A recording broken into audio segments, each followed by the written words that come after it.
ላይ ማዋሉን እነሱ አሁን ይልክላቸዋል። ምንም ሳናባክን ምንም ሳናረግ እንደዚህ አይነት ስራ ላይ ብሎ ደግሞ ትምህርት የሚያገኙት ቤተክርስቲያን ኖራቸው እንደኛ መጥተው ተሳልፈው ምናምን ነገር አይደለም።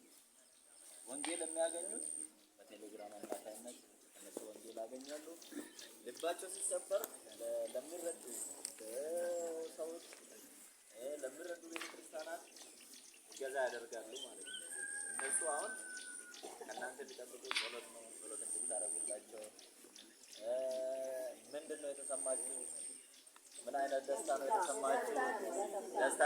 ደስታችሁ በጭብጨባ ገለጹ።